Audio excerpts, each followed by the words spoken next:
and welcome to the Dad's World review of the SeaLife Centre in London. It can be found on Westminster Bridge Road, London SE1 7PB. It is in fact in this building right here. It's actually quite a good location. It's surrounded by other attractions such as the Shrek thing, I don't know what it is, maybe Shrek Centre or Shrek Show, who knows. And the London Dungeons is also right next door. The astute of you may have noticed that it's also next to another large London attraction, the London Eye, currently sponsored by Coca-Cola. Another great day out, maybe we'll review on another day. So, it's central London and it's by Westminster Bridge.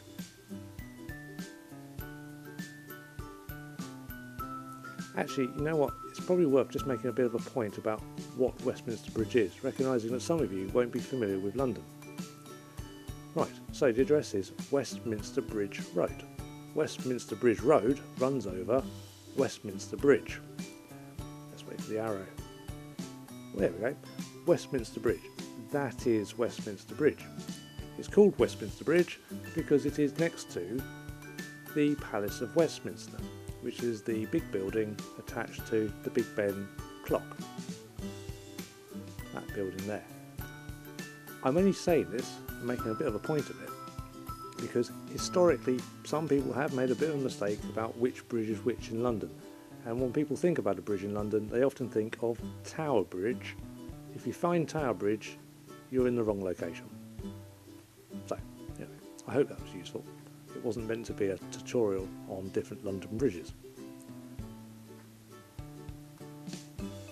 Okay, so on the website they suggest you could get there by car. Now, the website does also suggest that you use the Q Park car park, which is located about here. It is a 12-minute walk to the SeaLife Centre, which is on the other side of the Thames, over Westminster Bridge, as you now know it to be, to get to the SeaLife Centre here. Well, that is quite a way. I mean, it's 12 minutes, it's not the end of the world. However, we drove and we didn't park there. We parked in the car park that's actually much closer. So we found there is a car park called Waterloo Car Park. So the SeaLife Centre is there on the bank of the Thames, and the other car park is here. And that one is only a 6-minute walk, and it's really easy. You just come out of the car park, cross the road, aim for the London Eye, turn left, and there you are. So we did that. We parked for 4 hours in the Waterloo car park, and that cost us £10. And actually 4 hours was quite a decent run for the amount of time we spent in the SeaLife Centre. Now the website also suggests you could get there by train. The Waterloo car park is unsurprisingly right next to Waterloo Station, and according to the map there it's about an 11-minute walk, I think. Yeah, 11-minute walk to get to the SeaLife Centre. Okay, it's not very far. And to be fair, it's down to your own personal preference, how you're planning to get into central London. I personally like to drive. I recognise some people like to get public transport. It's up to you.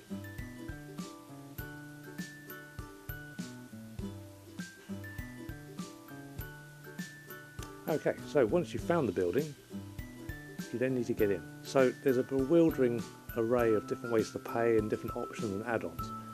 Fundamentally, if you want a fast track ticket, which I would recommend, it's £40 an adult and £34 a child for children ages 3 to 15.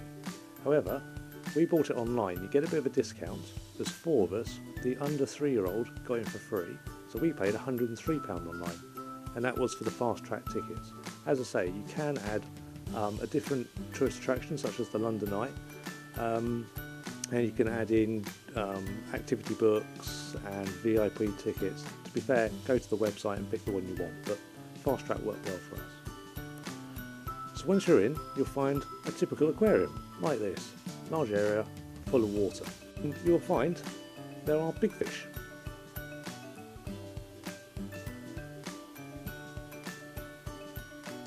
And you may find there are also some smaller fish, interspersed with more big fish.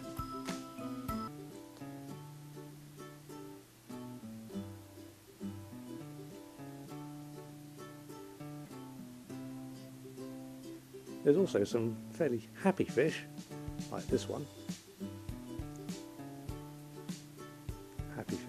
though not looking too happy in that photo, strangely enough. And of course, if there's happy fish, then occasionally you do get some sad fish. Very sad fish. Although I spent a lot of time explaining to my daughter that they weren't actually sad fish, that's just how they look, but she was very upset that they might be sad.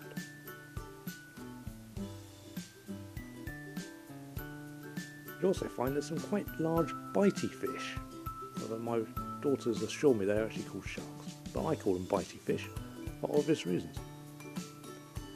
And interestingly, the bitey fish are in tanks with other fish, which I decided we were going to call fairly worried fish.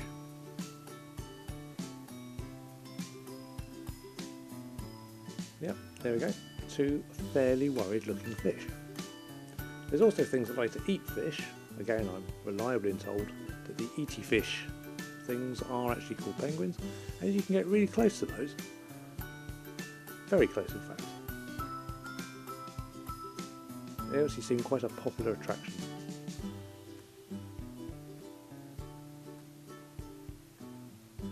Anyway, more penguins. You also can go in little domes and actually get into the penguin enclosure, where you'll find children that like penguins. Although sadly in this picture there were no penguins.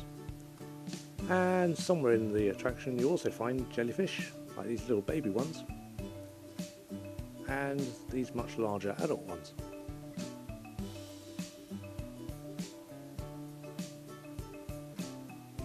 So the SeaLife Centre does have a small tunnel that runs under one of the tanks, and that's quite good, and it's quite popular as you imagine. Oh yeah, you also find there's turtles. Really large turtles. In fact, they just have many fish. I'm not an expert, as you can tell, but as aquariums go, it seems to be well stocked with fish. So, snacks.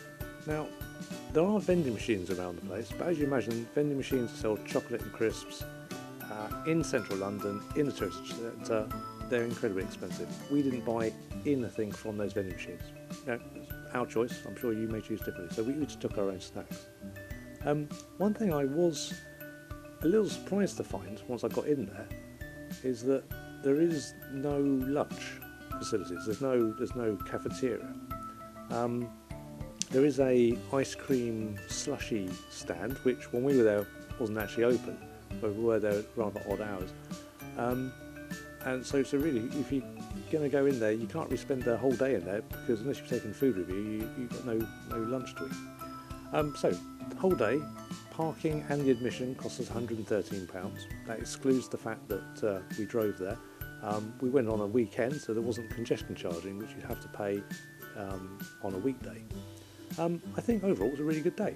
Shame there wasn't any cafeteria provisions, but again, we'll rate it a good solid 8 out of 10. Something that we all enjoyed, and I think we probably would go back.